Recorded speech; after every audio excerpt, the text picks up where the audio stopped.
യോബിന്റെ പുസ്തകം 42 അധ്യായത്തിന്റെ 2-ാമത്തെ വാക്യം. നിനക്ക് സകലവും കഴിയുമെന്നും നിന്റെ ഉദ്ദേശമൊന്നും അസാധ്യമല്ലെന്നും ഞാൻ അറിയുന്നു. ഞാനൊരു കാര്യം വചനപ്രസംഗം തുടങ്ങുന്നതിന് മുമ്പ് പറയാം. ഗ്രഹിക്കാൻ കഴിഞ്ഞാൽ ഈ വചനം നിങ്ങൾക്ക് ഭയങ്കര വിജയമായിരിക്കും. ഉണർവായിരിക്കുമെന്നല്ല ഞാൻ പറഞ്ഞത്, വിജയമായിരിക്കും. ഈ യോബ് എന്ന് പറയുന്ന മനുഷ്യൻ വലിയ പ്രതിസന്ധിയിലൂടെ കടന്നു പോവുക. എന്തോ വലിയ ഈ പ്രതിസന്ധി മാറിയിട്ട് എഴുതിയ ഭാഗമല്ല, പ്രതിസന്ധിയുടെ കാഠിന്യത്തിനകത്തിരിക്കുമ്പം അവൻ ഒരു കാര്യം ദൈവത്തോട് പറയുക, കർത്താവേ, നിനക്ക് സകലതും കഴിയും, നിനക്ക് സകലത്തിന്മേലും ഉദ്ദേശമുണ്ട്, നിനക്ക് അസാധ്യമായ ഒരു കാര്യവുമില്ല, ദൈവത്തിന് സകലതും കഴിയും. ഒന്ന് പറഞ്ഞ് എന്താ ദൈവത്തിന്? അടുത്തിരിക്കുന്ന ആളെ തൊട്ട് ചെറു വിഷമിക്കാണ്ട, ദൈവത്തിന് സകലതും കഴിയും. എനിക്ക് കർത്താവിൻ്റെ ആത്മാബോധ്യം തന്നെ പറയാം, മനുഷ്യന് കഴിയുന്ന കാര്യമുണ്ട്, ദൈവത്തിന് മാത്രം ചെയ്യാൻ കഴിയുന്ന കാര്യമുണ്ട്. ഈ ചില കാര്യങ്ങൾ സ്തോത്രം ദൈവത്തിന് മാത്രമേ ചെയ്യാൻ പറ്റൂ, അത് ദൈവം മാത്രം ചെയ്യും. ഒരാമയും പറയണം. നിങ്ങൾ ആരാധിക്കുന്ന ദൈവം ആരാന്നുള്ള ഉറപ്പും ധൈര്യവും നിങ്ങളുടെ അകത്ത് വരണം. അല്ലാതെ ചുമ്മാ വന്ന് കുറച്ച് കൈയടിച്ചു വെച്ച് പോയി, എല്ലാവരും പ്രസംഗിച്ചു സ്നാനപ്പെടണം, അതുകൊണ്ട് സ്നാനപ്പെട്ടു, എല്ലാവരും പറഞ്ഞു അഭിഷേകം പ്രാപിക്കണമെന്ന് കാത്തിരുന്ന് പരിശുദ്ധാത്മാവ്, ബാക്കിയൊന്നും എനിക്കറിയത്തില്ല. അങ്ങനല്ല. നിന്റെ ദൈവത്തെക്കുറിച്ചുള്ള അറിവ് നിന്റെ അകത്ത് വർദ്ധിക്കുമ്പോഴാണ് ആരാധനയുടെ ഭാവം മാറുന്നത്. സ്തോത്രം. ഞാൻ ബൈബിളിൽ കൊണ്ടുവരാൻ പോകും, ദൈവത്തിന് സകലതും കഴിയും. എല്ലാവരും കൂടെ ഒന്ന് പറഞ്ഞേ, എന്തുവാ ദൈവത്തിന്? ഈ കഴിഞ്ഞ ദിവസം കുറേ കാര്യങ്ങൾ വിഷമിച്ചില്ലേ, അത് എങ്ങനെ നടക്കും, അതെങ്ങനെ നടപ്പിൽ വരും, എന്നെ സഹായിക്കാൻ ആരുമില്ലല്ലോ, എനിക്കൊരു ബന്ധങ്ങളില്ലല്ലോ. വേണ്ട, ദൈവത്തിന് സകലതും കഴിയും. ആരോടൊക്കെയോ പരിശുദ്ധാത്മാവ് പറയുക, പൈസ കൊണ്ടേ മരുന്ന് വാങ്ങിക്കാം, പക്ഷെ സൗഖ്യം തരാൻ ദൈവത്തിന് കഴിയും. പൈസ കൊണ്ട് കടം വീട്ടാം, നിന്നെ സമ്പന്നനാക്കാൻ ദൈവത്തിന് കഴിയും. യേശുവിൻ്റെ നാമത്തിൽ പ്രാർത്ഥിക്കുന്ന ചിലരോടാ ദൂത്, ദൈവത്തിന് സകലതും കഴിയും. ഇന്ന് ദൈവത്തിന് കഴിയുന്ന കുറേ കാര്യങ്ങൾ ഞാൻ ലിസ്റ്റ് ബൈ ലിസ്റ്റായിട്ട് എഴുതി വെച്ചിട്ടുണ്ട്. എല്ലാം കൂടെ ഇവിടെ തുറക്കാൻ തുടങ്ങിയ ഈ കൊല്ലം മൊത്തം ഈ വാക്യമായിരിക്കും. അപ്പം ഞാൻ ഇന്ന് നിങ്ങളോട് പറയാൻ എന്നോട് കർത്താവ് പറയുന്നത്, ദൈവത്തിന് വിടുവിക്കാൻ കഴിയുമെന്നാണ് ഇന്ന് പ്രസംഗിക്കാൻ പോകുന്നത്. ദൈവത്തിന് ആർക്കും ചെല്ലാൻ പറ്റാത്തിടത്ത് ചെന്ന് എല്ലാവരും നോക്കി നിൽക്കെ നിന്നെ വിടുവിക്കാൻ ദൈവത്തിന് കഴിയും. ആരോടൊക്കെ പ്രവചിക്കുക, ഈ ദിവസങ്ങളിൽ വിടുതലിൻ്റെ സാക്ഷ്യം നീ പറയണ്ട, നീ തന്നെ ഒരു സാക്ഷ്യമാകാൻ പോവും. Thank you Holy Spirit, thank you Holy Spirit. ഞാൻ ഇപ്പോഴും ഓർക്കുന്നൊരു കാര്യം പറയാം. ഹല്ലേലൂയ. ഞാനൊരു മീറ്റിങ്ങിൽ പ്രസംഗിക്കുവാനായിട്ട് ചെന്നു. ഞാനവിടെ പ്രസംഗിച്ചുകൊണ്ടിരിക്കുമ്പം സ്തോത്രം, ഒരു വലിയ ഒരു ടെൻ്റാണ്. ഹല്ലേലൂയ. അവിടെ വലിയ മീറ്റിംഗ് നടക്കുമ്പം സ്തോത്രം, ഒരു വണ്ടി ഉണ്ടെന്ന് സൈഡിൽ നിർത്തിയിട്ട് ഒരു മനുഷ്യൻ ആ ഫ്രണ്ട് സൈഡിൽ കൂടെ ഇങ്ങനെ കൊച്ചു പിള്ളേർ നടക്കുന്ന പോലെ ഇങ്ങനെ വരും. ആ മനുഷ്യൻ വന്നപ്പോൾ ആ സഭയിലിരുന്ന എല്ലാവരും, എനിക്ക് മാത്രം ഒന്നും. അപ്പം ഞാൻ അവിടുത്തെ പാസ്വേഡ് ചോദിച്ചു, എന്നാന്ന് ചോദിച്ചപ്പോൾ പറഞ്ഞു 4.5 മാസം വെന്റിലേറ്റർ, 13 വർഷം ബെഡ്. ഗ്ലോറി. ഒരു ദിവസം രാത്രി യേശു വന്ന് തന്നെ തൊട്ടു, താൻ എഴുന്നേറ്റ് നടന്നു.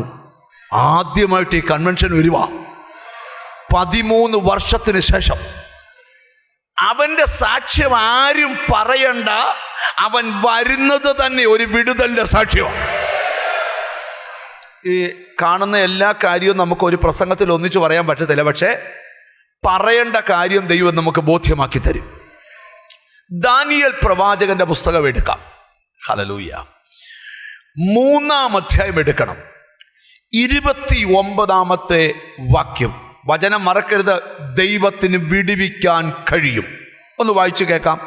ദാനിയേൽ പ്രവചനം 3-ാം അധ്യായം 29-ാമത്തെ വാക്യം. ഈ വിധത്തിൽ വിടുവിപ്പാൻ കഴിയുന്ന മറ്റൊരു ദൈവം ഇല്ലായ്ക കൊണ്ട് ഏത് ജാതിക്കാരിലും വംശക്കാരിലും ഭാഷക്കാരിലും ആരെങ്കിലും ശദ്രക്കിന്റെയും മേശക്കിന്റെയും അബേദ്നെഗോവിന്റെയും ദൈവത്തിന് വിരോധമായി വല്ല തെറ്റും പറഞ്ഞാൽ അവനെ കഷ്ണമായി ശകലിക്കുകയും അവന്റെ വീട് കുപ്പക്കുന്നാക്കുകയും ചെയ്യുമെന്ന് ഞാനൊരു വിധി കൽപ്പിക്കുന്നു. ഇതൊരു രാജാവിന്റെ കൽപ്പനയാണ്, വിളംബരം ആണ്. അങ്ങനൊരു വിളംബരം ഒരു ദേശത്ത് പുറപ്പെടുവാൻ കാരണം ദൈവത്തെ സേവിക്കുന്ന 3 വ്യക്തികളാണ്. സ്തോത്രം. ഞാൻ ആ ചരിത്രത്തെ ഒന്ന് തൊടാനാണ് ഇന്ന് കൃപയിൽ ശരണപ്പെടുന്നത്. തുടക്കത്തിലേ ഞാൻ പറയാം, ആരെല്ലാം നിന്നെ ഒതുക്കാൻ പദ്ധതിയിട്ടാലും വിടുവിക്കാൻ കഴിയുന്നവനാ ദൈവം. എത്ര പേര് ആമീൻ പറയും? എന്നോട് ഹോളി സ്പിരിറ്റ് പറയുന്നു, നിന്റെ വിടുതലിന്റെ സമയമായി. നിന്നെ വിടുവിക്കാൻ ദൈവത്തിന് മാത്രമേ കഴിയൂ. അവൻ ആ വിടുതൽ നിനക്ക് തരാൻ പോവുക. മനസ്സിലാവുന്നവർക്കായി സ്തോത്രം ചെയ്യുക. ഇനി ഞാനൊരു പ്രവചനം കൂടെ ആദ്യം പറഞ്ഞുകൊണ്ട് തുടങ്ങാം. ദൈവത്തിൽ നിന്ന് കേൾക്കുന്നൊരു ദൂതാണ് ഇന്ന് പ്രവചനമായി പറയുന്നത്. ഒത്തിരി നാളുകൾ പ്രാർത്ഥിച്ചിട്ട് നടക്കത്തില്ലെന്ന് നീ പറഞ്ഞ കാര്യം ദൈവം നിന്നെ വിടുവിക്കാൻ പോവാ. ഓ, താങ്ക് യു ഹോളി സ്പിരിറ്റ്. കുരുക്കിൽ അകപ്പെട്ട് കിടക്കുന്ന ചില അനുഗ്രഹങ്ങൾ വിടുവിച്ചു നിന്റെ കയ്യിൽ തരാൻ പോവാ. ബ്ലോക്കായി കിടക്കുന്ന ചില നന്മകൾ അത് വിടുതലാക്കി. Thank you Holy Spirit. Thank you Holy Spirit. Nebuchadnezzar എന്ന രാജാവിന്റെ ഭരണകാലം. ഹല്ലേലൂയ. നെബൂഖദ്നേസർ രാജാവ് പൊന്നുകൊണ്ട് ഒരു ബിംബം ഉണ്ടാക്കി. അതിന്റെ ഉയരം 60 മുഴം. അതിന്റെ ദൈവത്തിന് സ്തോത്രം, വണ്ണം 6 മുഴം. ഒരു ഭയങ്കര ബിംബത്തെ ഉണ്ടാക്കിയിട്ട് ബാബേൽ സംസ്ഥാനത്തെ ദൂര സമഭൂമിയിൽ ആ ബിംബത്തെ രാജാവ് നിർത്തി. എന്നിട്ട് രാജാവ് കൽപ്പന പുറപ്പെടുവിച്ചു, കാഹളം, കുഴൽ, തമ്പുരു, കിന്നരം, വീണ, നാഗസ്വരം ഇത്രയും വായിക്കുമ്പോൾ ഈ സംസ്ഥാനത്തുള്ള സകല വംശങ്ങളും സകല ജാതികളും സകല ഭാഷക്കാരും വീണ് ഈ ബിംബത്തെ നമസ്കരിക്കണം. ഹല്ലേലൂയ. രാജകൽപ്പനയാണ്, തിരസ്കരിക്കാൻ പറ്റത്തില്ല. രാജാവ് പറയുന്ന പോലെ ചെയ്തേ പറ്റൂ ആ രാജ്യത്ത് വാസം ചെയ്യണമെങ്കിൽ. അങ്ങനെ കാഹളം, കുഴൽ, തമ്പുരു, കിന്നരം, വീണ, നാഗസ്വരം എന്നിവ വായിച്ചപ്പോൾ ആ രാജ്യത്തെ സകല ജാതിക്കാരും ഭാഷക്കാരും ഗോത്രക്കാരും വീണ് 60 മുഴം ഉയരമുള്ള 6 മുഴം വണ്ണമുള്ള ആ ബിംബത്തെ സകലരും നമസ്കരിക്കും. അങ്ങനെ നമസ്കരിച്ചു വരുമ്പം ചില കൽദയർ അടുക്കൽ വന്ന് നെബൂഖദ്നേസർ രാജാവിനോട് പറഞ്ഞു, രാജാവേ, അങ്ങ് പുറപ്പെടുവിച്ച കൽപ്പന ചെയ്യാത്ത ചിലരെ ബാബേലിന് പിടിച്ചോണ്ട് വന്ന അങ്ങയുടെ കൊട്ടാരത്തിലെ നേതൃത്വ നിരയിലുള്ള ചിലരെ ഞങ്ങൾ കാണുന്നു. രാജാവ് പറഞ്ഞു, അങ്ങനെയുള്ളവനെ എരിയുന്ന തീച്ചൂളയ്ക്കകത്ത് ഇട്ട് കളയുമെന്ന് രാജാവ് കൽപ്പന എഴുതി. രാജാവ് ഉത്തരവാദിത്വം ഏൽപ്പിച്ച ശദ്രക്കിനെയും മേശക്കിനെയും അബേദ്നെഗോവിനെയും വിളിച്ചു വരുത്തി. അവരോട് പറഞ്ഞു, ഈ രാജ്യത്തെ മുഴുവൻ പ്രജകളും 60 മുഴം പൊക്കമുള്ള 6 മുഴം വണ്ണമുള്ള ആ ബിംബത്തെ നമസ്കരിക്കുമ്പോൾ നിങ്ങളും നമസ്കരിച്ചില്ലെങ്കിൽ എരിയുന്ന തീച്ചൂളയ്ക്കകത്ത് നിങ്ങളെ ഇട്ട് കത്തിക്കും. നിങ്ങളെ വിടുവിക്കാൻ കഴിയുന്ന ഒരു ദേവനുമില്ല. ഹല്ലേലൂയ. അവരോട് ചോദിച്ചു, നിങ്ങളുടെ മറുപടി എന്താ? അവര് പറയാ, ഇതിന് ഉത്തരം പറയേണ്ട ആവശ്യം ഇല്ല. ഹല്ലേലൂയ. ഞങ്ങൾ സേവിക്കുന്ന ദൈവം ഞങ്ങളെ വിടുവിച്ചാലും വിടുവിച്ചില്ലെങ്കിലും ഞങ്ങൾ ഇത് ചെയ്യത്തില്ല.